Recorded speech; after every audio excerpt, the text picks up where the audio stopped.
This is a very surreal feeling and also a very exciting feeling. This is our first video that we are filming at the new house today. So what's up, guys? Welcome back to the channel. If y'all are new here, I'm Thomas Mesler, that H2. And sitting in front of me is the McGoy's lifted H2. It is sitting on a 7 to 9 inch McGoy's. It's made for a Silverado, fabricated to fit this truck. Freshly rolling on some 24x14 Ford Giottos on some 38 1550 Furies. Got a few questions after the Biloxi video about the setup, and I love it. One issue from the last video is the axle seals on the diff are leaking, so that has to come back out and go back to the shop. Not a big deal because of course it's under warranty. I think she's looking good. I'm a big fan compared to the mug wraps in the 20s.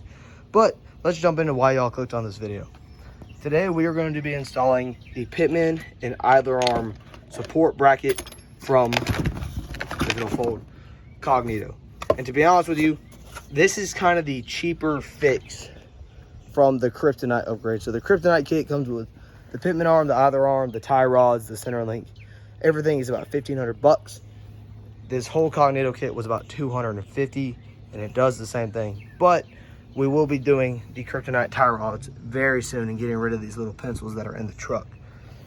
Cognito, I gotta show some love. The instructions are very clear with pictured photos. I did go ahead and start looking through everything before I started filming to make sure like it wasn't too difficult. I'm supposed to be on the road to Florida here in a little bit, so we're gonna go ahead and get this knocked out. And what this does is on these IFS trucks, when you're driving, the front end picks up and the tires bow in. It causes your tires to cup. It creates a lot of stress on the front end. It kills your gas mileage, kills your tires, and overall you're gonna start breaking stuff. And especially running a big lift kit, big wheels and tires, it's the last thing you want. So as y'all can see under the truck, we have the Pitman arm and the idler arm. I may be backwards, I don't know which side is which, but I'm just gonna call it the gearbox side and the other side, or driver and passenger. But you have two brackets, of course, which I just showed y'all in the intro. You have this 90-degree bracket, which is a little bit smaller, and then you have this bigger curved bracket.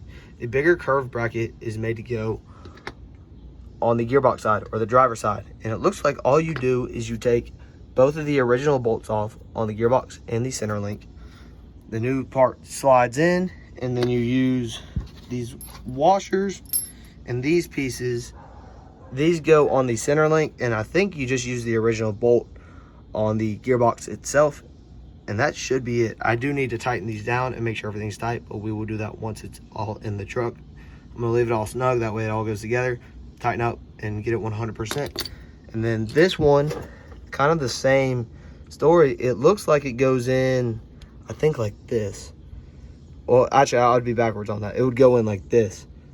I don't know. Let's start pulling it apart and see how it works. So the driver side bracket is in. It is 100%. As you can see, that's what it looks like on the rear.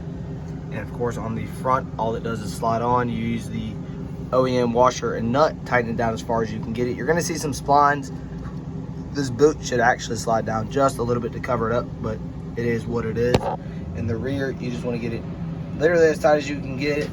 There are torque specs on the, I don't know where the directions went, they just flew away though. But ugga it and get it as tight as you can. That's just what I did. But that's what it looks like all in. You can see the fitment is absolutely insane. It is super tight, but of course it is perfect because it is made for the truck. I'm gonna do updates on this side. So of course here the arm is untouched. I'm gonna pull these bolts off, and then I will show y'all it going on, and then we'll go for a little test drive and to see if these tires want to try to bind in or not. So like I said, we're just gonna do update by update. One little extra step, which is not a big deal at all. I honestly didn't even read the instructions. I just like doing it myself and figuring it out. If I need the instructions, I need the instructions. They're just a suggestion. We gotta take this bracket out that holds the arm in place because the nut will not come off of the arm itself because of the cross member, which is not the end of the world. We're gonna jump right into it. But if y'all are using this as a full walkthrough video, these bolts are 21 millimeters. All of the hardware and bolts that came with the Cognito kit are 24s. Not sure what this big one is on the gearbox. I just used an adjustable wrench and it got me there.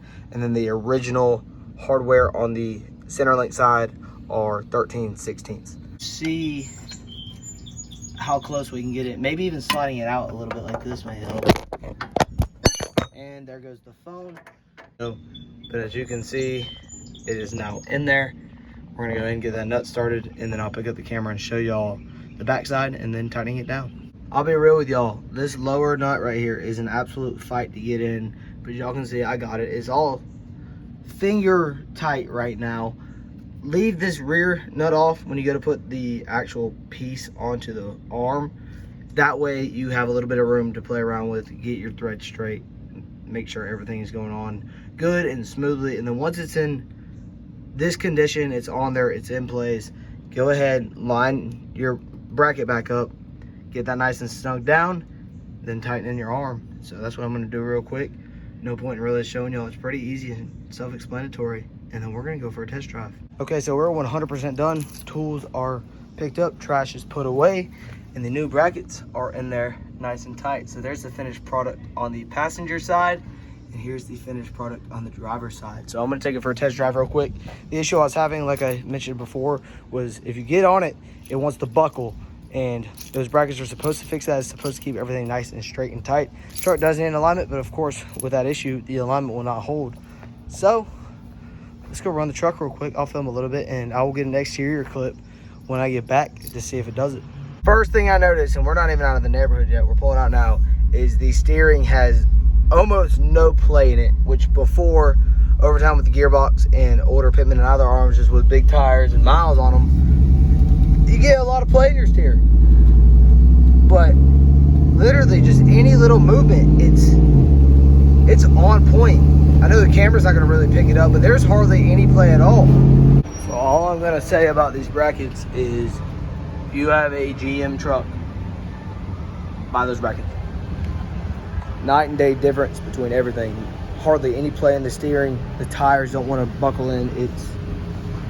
It's incredible. Leonard, Mikey from Southern Tire, bro, I got to show y'all some love. Y'all put me onto this product, this part. Cognito, of course, for making the part. But I hope y'all enjoyed this video, and I'll see you in the next one. I don't know what the next one may be. Y'all want a fishing video? I'll be in Florida all weekend, so I may do that. Not taking the truck this time. I think there's a big truck show next weekend, so maybe ride out. But y'all comment down below, let me know. I'll see you in the next one.